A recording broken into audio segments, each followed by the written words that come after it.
result of decades of ethnic tension. The Tigray ethnic group has dominated national politics for years, but it only represents about 6% of the population. Meanwhile, the Oromos are the largest ethnic group in Ethiopia. They make up more than 1/3 of the population. And the Amharas, who are also protesting, are the second largest group, representing about 1/5 of the population. Oromos and Amharas have been complaining about political and economic marginalization, and they also say they've been targeted by police over the years, that authorities arrest them without cause and charge them unfairly. But the Ethiopian government has dismissed those accusations, calling them unfounded. Well, we'll talk to our guests in just a moment, but first let's speak to Tsedale Lema. She's a journalist who has been covering the Oromo protests for the last 9 months. She joins us on the line from Addis Ababa. Tsedale, thank you so much for talking to us.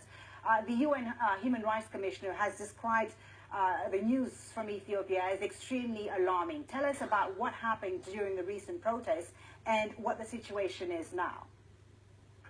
Well, the protest originally began in April, May 2014, and the starting point was the Oromo State's question for the federal government to hold or to bring to the discussion with the people of the master plan, which has come now on interim starting point.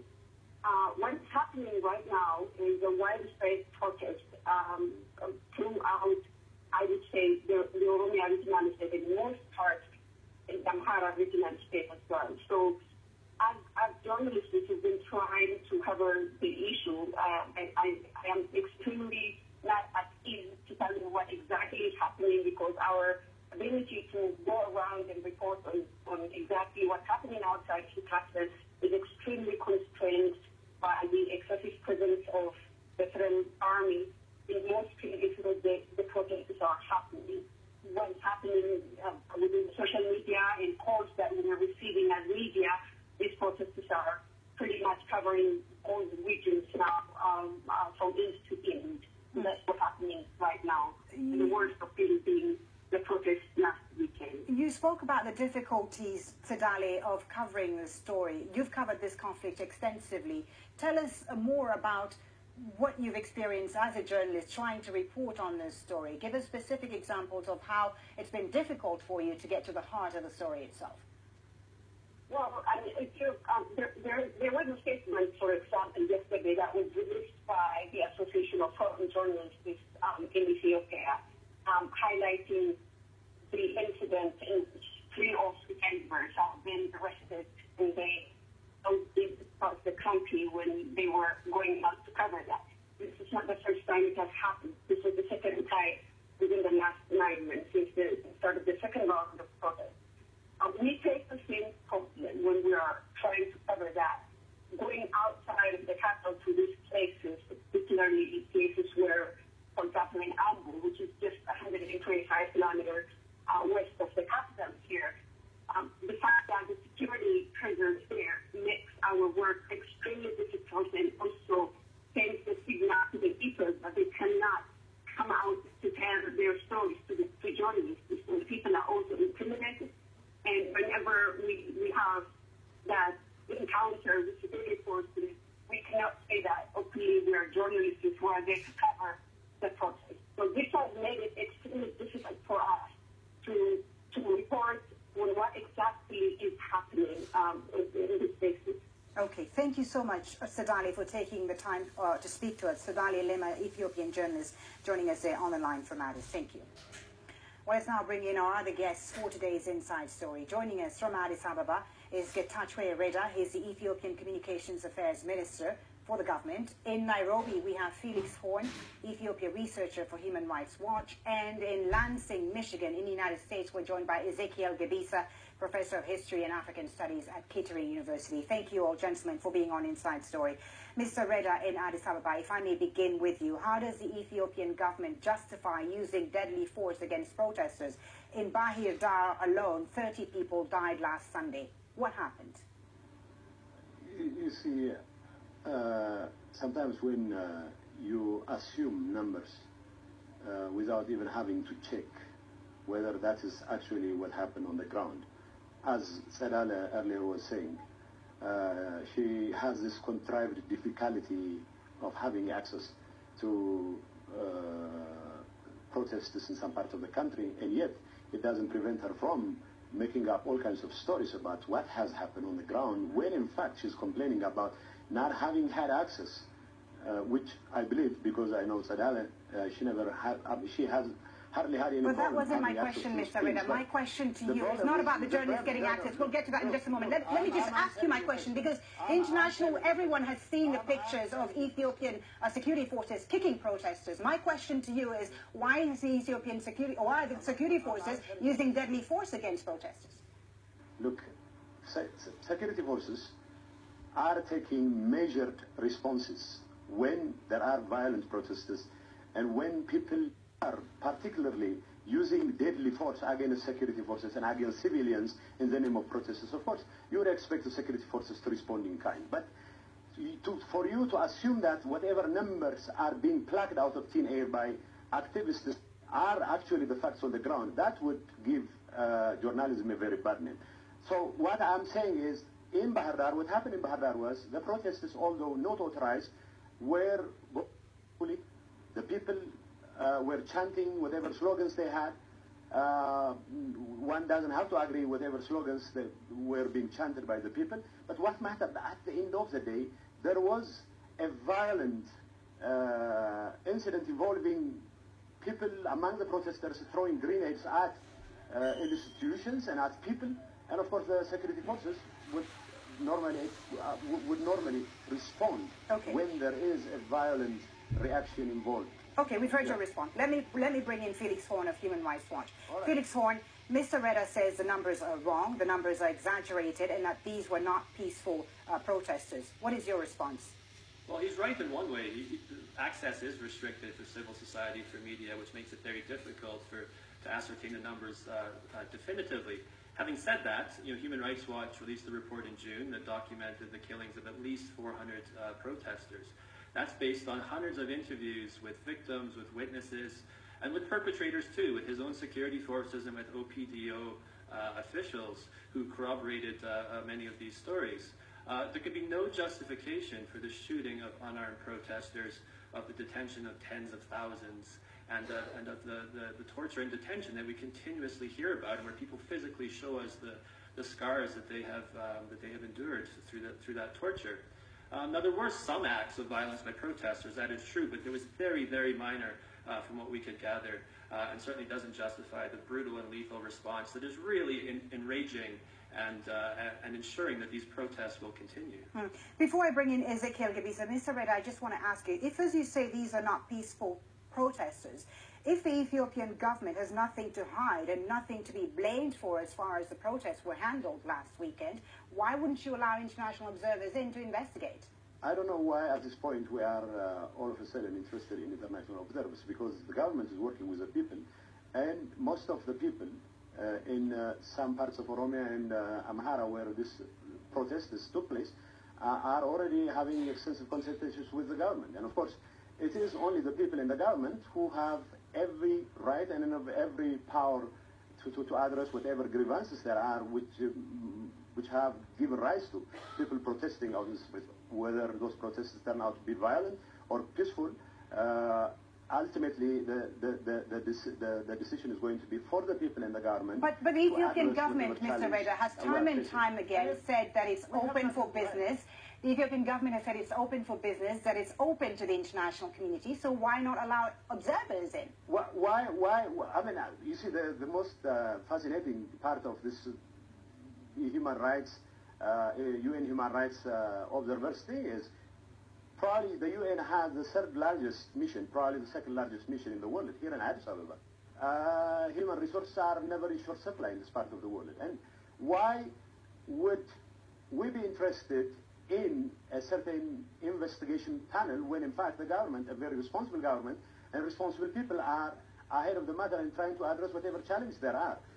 And simply because we are trying to inflate figures of casualties and fatalities, simply because we are trying to create a cloud of suspicion and fear throughout the country, that doesn't make it right. What's happening in this country is there are people who are legitimately protesters against all kinds of governance issues, and of course the government understands that, And we have to address this challenge because we owe it to our people. And this is the government which is responsible, and of course we will continue to address the challenge of the people. Well, let's try to understand the issues. Why external people who are halfway across the world would have a better understanding of the situation. Okay, well, let's try to understand the issues for people who may not be familiar with what's going on in Ethiopia right now. Let's bring in Ezekiel Gebisa in Lansing, Michigan. Ezekiel, the bitter feelings from the Oromo and Amhara communities have existed for years, of course. This is nothing new.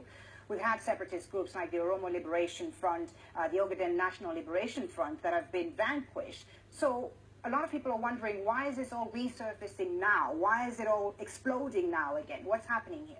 A quarter century of rule by the TPLF, people now feel that their democratic rights, their economic security, their personhood are not respected. Their personal security are not respected.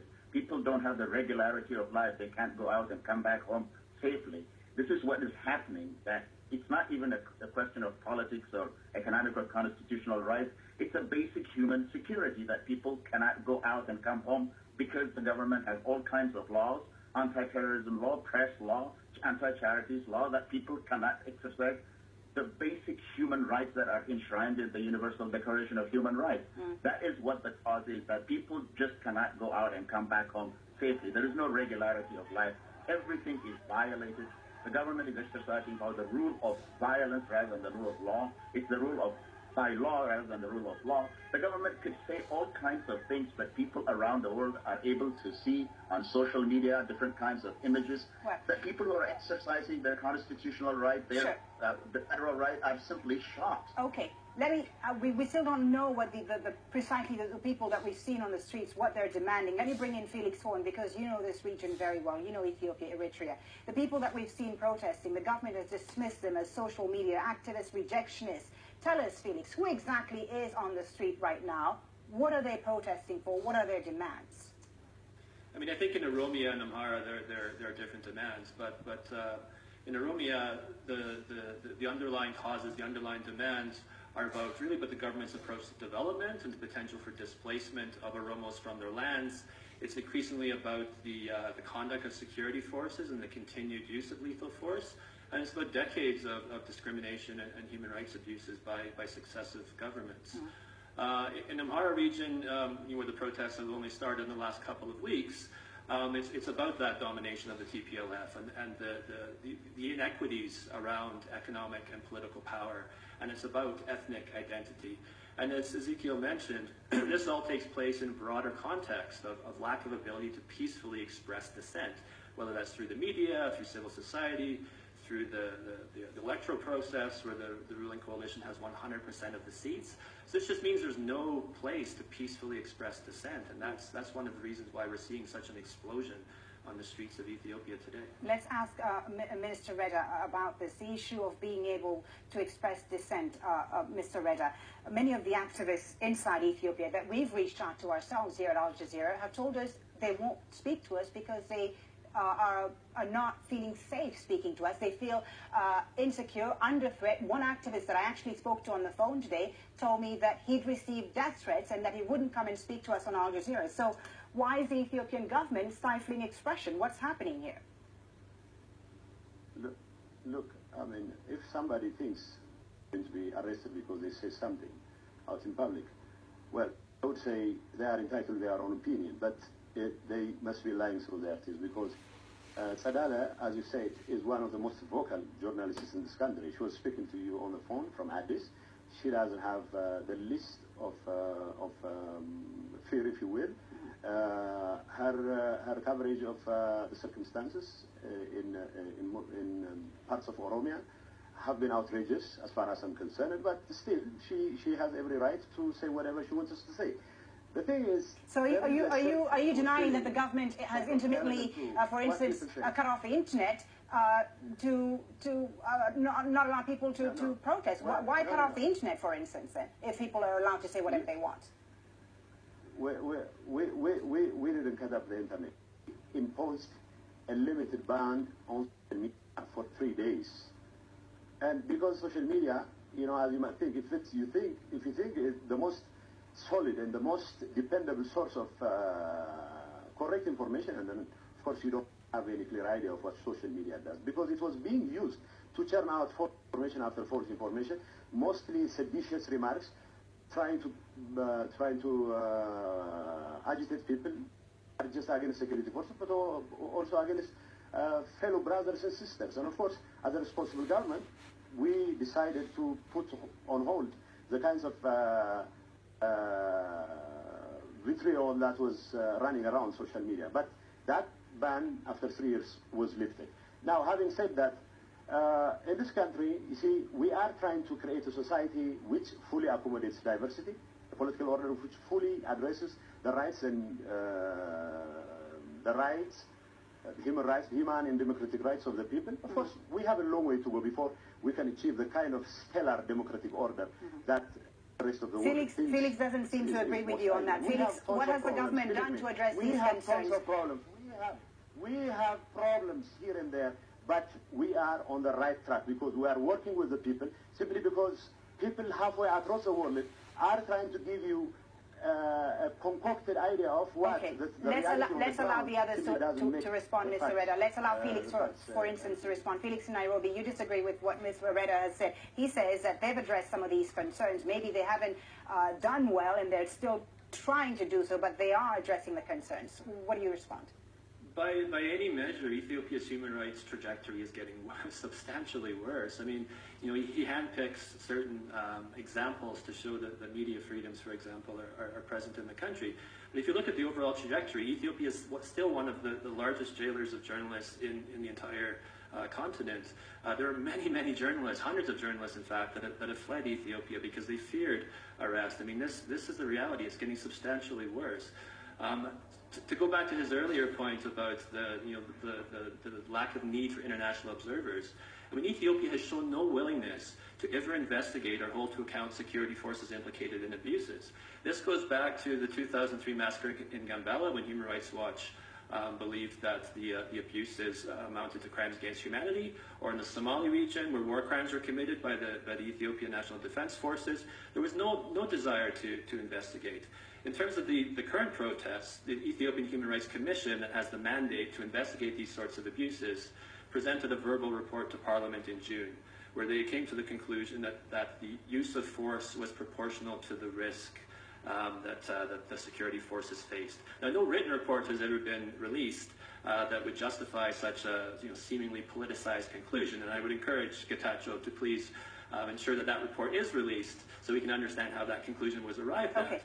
But the complete impunity with which security forces operate sends a very dangerous message to young Ethiopians. Okay, well, I want to talk about the international response, or lack thereof, some people would say, that there has been about the recent protests. Despite the months of unrest, as we've seen in Ethiopia, the international community has been relatively quiet about it. There has been condemnation, but again, Ethiopia has long been an ally of the West, and the European Union is offering it trade incentives in return for help containing the ongoing refugee crisis in Europe. The U.S. sends Ethiopia millions of dollars in aid every year.